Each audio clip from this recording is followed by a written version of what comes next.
Pisces, this is your week ahead astrology forecast from Astrology Motivation by Born Without Boundaries. In these videos weekly, I review the major planetary aspects and transits and how they impact your natal sun and what that means for your bottom line. All you need to know to understand or enjoy this video is your birth date. That's it. Everything else I'm going to translate for you. I'm going to start out really broad with the stuff that's impacting everybody, sort of global. And then I'm going to whittle that down into Pisces specific information. And then I will break everything down for you into the 3 decans of Pisces so you know exactly how your natal sun is going to be impacted this week. So let's start. This is, for the week of August 2nd to the 8th, 2023. Now, I've been asking everybody this. How did that full moon feel?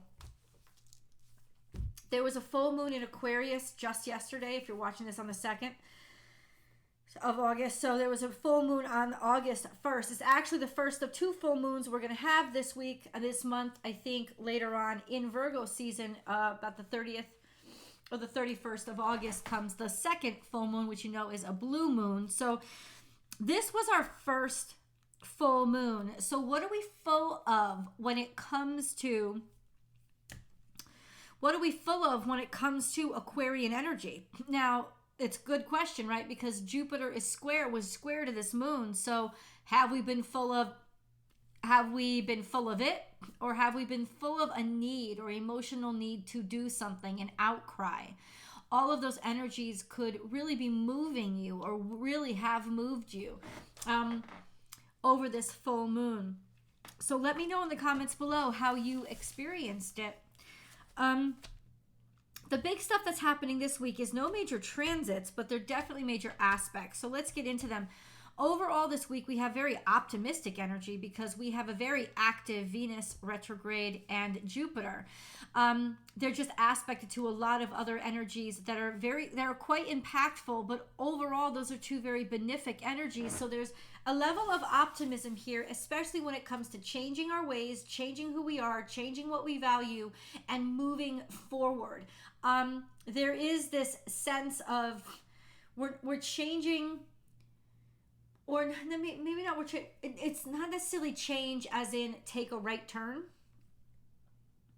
change direction. It's change as in we're metamorphosizing, right? We're allowing ourselves to grow and expand and see things from a more mature perspective. We're allowing ourselves to become a level up. That's the kind of change that I mean. So Venus is square to Uranus and trine to Chiron all week long. And this means we have learned from our mistakes and we want something different. Okay, we want it. We want to value things in a different way because the same old just ain't working for us anymore. We also have Jupiter trine to Mars. By the 5th, it's also trine to Mercury, which at that point will be conjunct Mars, and square to the Sun. So there is this impulsivity, but also this relentlessness to move forward, like knowing that we have to act now, right? So we want to learn. Mercury trine to Jupiter is very educational, but I want to learn. I want to take in information. I want to explore intellectually, and by talking to people, by conversing with different kinds of people, I want to do things. I want to put myself out there. That's the trine to Mars. So there's this sense of I know I have to expand beyond what I am currently. The square to the Sun just means you're kind of restless in yourself and you know you're capable of more. So there is that impulse to move forward or to expand and grow, level up. We do have Mercury in opposition to Saturn, but only through the 6th. So there is some sort of information being held back or restricted, or some sort of understanding being rejected or challenged by authority or challenging authority. There's this sense of, sorry about my dog, guys. There is this sense of restricted speech, restricted communication, or restricted intelligence.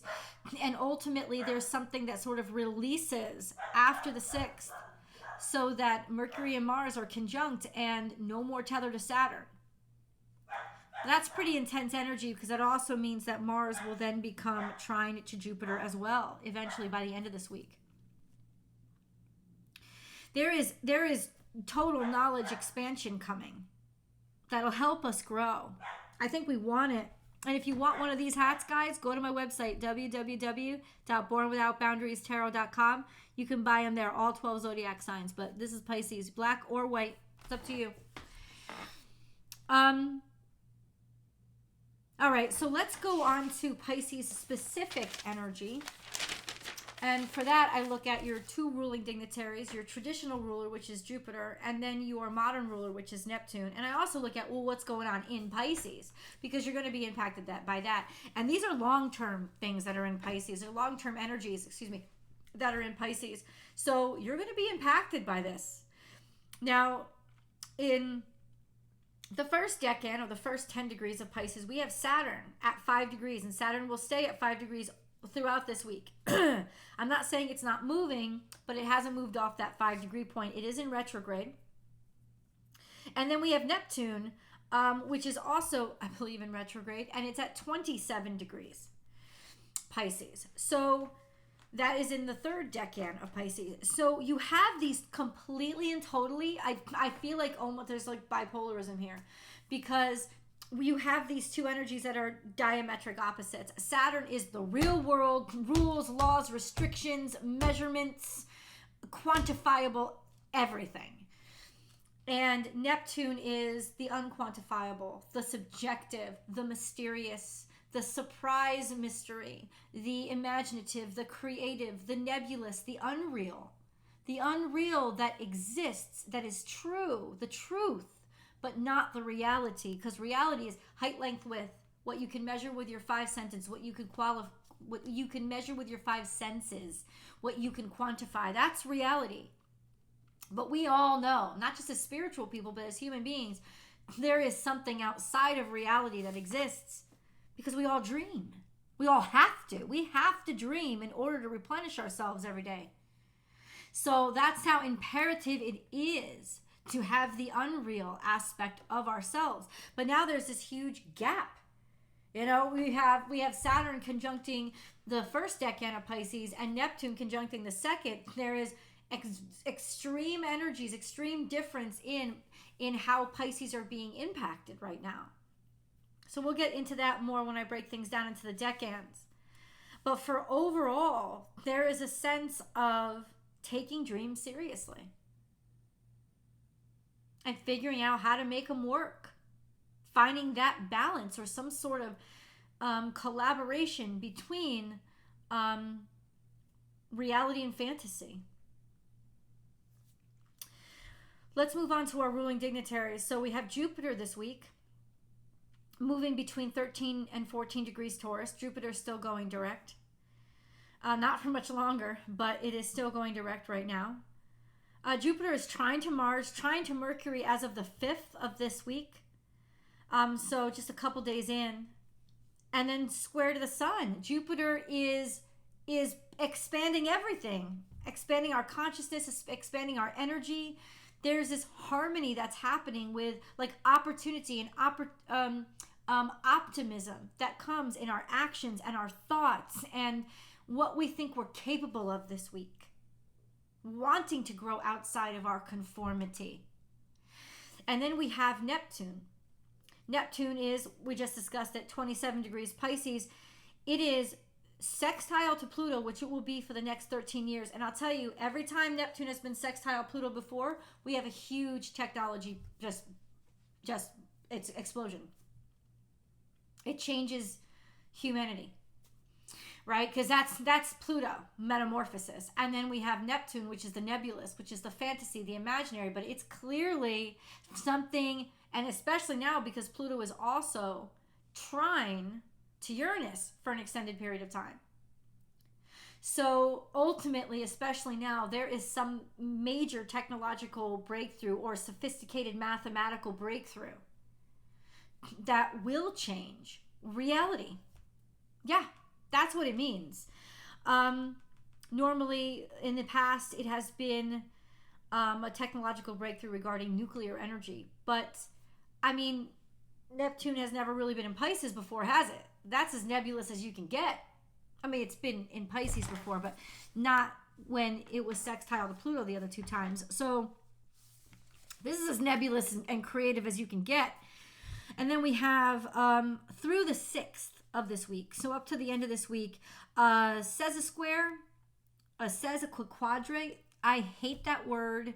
I don't think I say it right. It's a 150-degree angle, a very frustrating, agitated angle.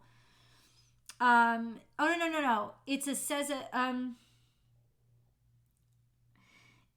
it's almost an opposition. An opposition would be, hold on a second. Have I got this right? I can just take this out. It doesn't fucking matter.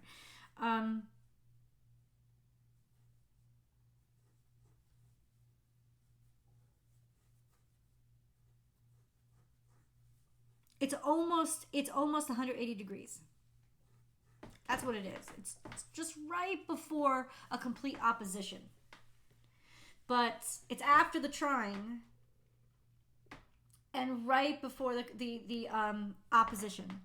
So it is kind of a restless energy. And Neptune has that relationship to the sun this week. So there is a restlessness when it comes from what's coming to our dreams and how do we see ourselves and where have we been delusional and what have we imagined and what have we been tricked by or fooled by that could come to the surface right now. How have we deceived ourselves? It's a good question to ask yourself, Pisces. It's an easy question to ask yourself. It's not an easy question to answer. You could need some outside perspective.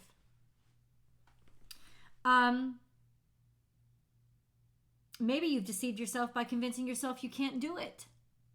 It could be that too. Let's break things into the decan, shall we? If you know your natal sun is between 0 and 9 degrees Pisces, you are a Pisces 1 because your natal sun is in the first decan of Pisces. If you don't know what the heck I'm talking about, you just know that you're born on a specific date, I got you too. This would be basically Pisces that are born in February. Anywhere between, say, February 19th and the 29th or the 28th of February, maybe up to March 1st. That would be your birthdays. If you fall in there, you're Pisces 1. Saturn is conjunct to your energy, so there is a sense of seriousness and maturity to you, and people will respond to that. And this is a great time to take action and work your career and get serious about who you are and your lifestyle. This is a really formidable energy that people won't question. They'll take you seriously. But this week, that's long term. That's for this whole year. This week, your natal suns are in opposition to Mercury up through the 6th. So what does that mean? When your natal suns are opposite Mercury, it feels like a mini Mercury retrograde. There's just this sense of, disturbed thought or disrupted thought or brain fog or communications not coming in. So it could be internal and external. Your flat tire, all of a sudden you get one. Like it's just, why are all these little things going haywire? And it's like almost like your sense of self and what you know is rubbing against each other, or information that you may not want to digest right now. So ultimately, this is not a great time for you to really read over important contracts or take important tests or sign important paperwork. You got to wait till next week for that. Let's go on to Pisces 2. Pisces 2, your natal suns are between 10 and 19 degrees Pisces.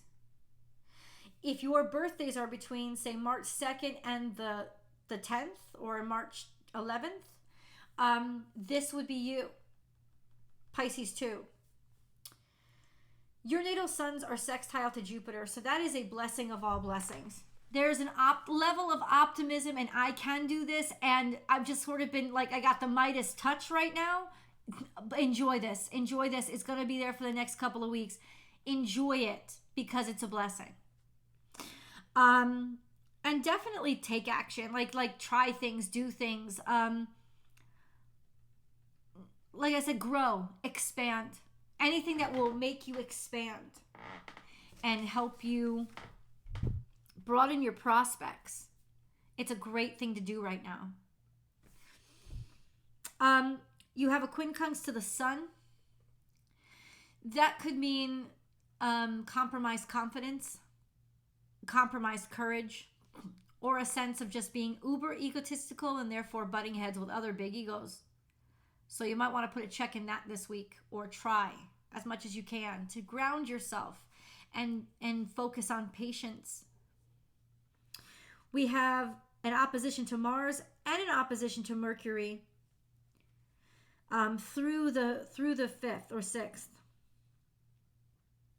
So you are really restless this week and acting impulsive and prone to be pugilistic and pop-offish and defensive and not really be thinking straight, to be honest with you, especially with that opposition to Mercury. There is just this sense of, once Mercury goes in by the 6th, this could be real trouble, especially with words being shouted and spread and you saying things that you don't mean.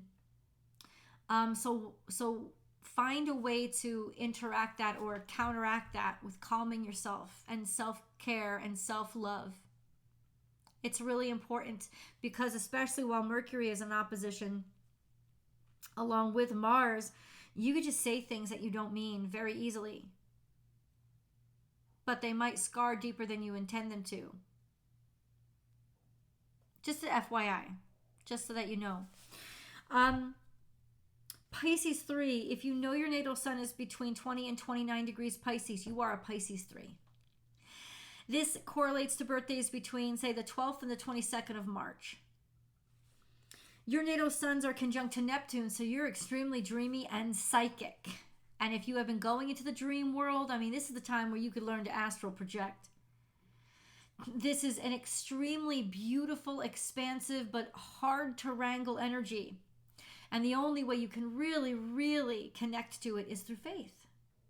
So you could be deeply exploring your sense of spirituality right now. It's been happening for a while, and it'll continue to happen for another few years, that your natal suns will be conjunct Neptune. So this is about connecting with the sides of yourself that will even surprise you.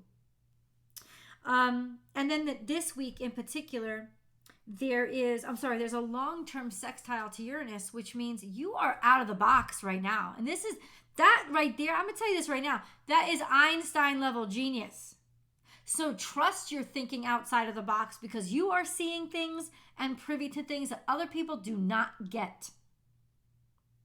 And you could get some major success when it comes to big tech or even science and math. Because Uranus is very creative energy, but it also has that disciplined technical aspect to it. You are bridging the gap between the fantasy world and the real world. That's what Uranus is. It is the bridge that expands the gap between the world of the unreal and the world of the real. And that language is usually mathematics.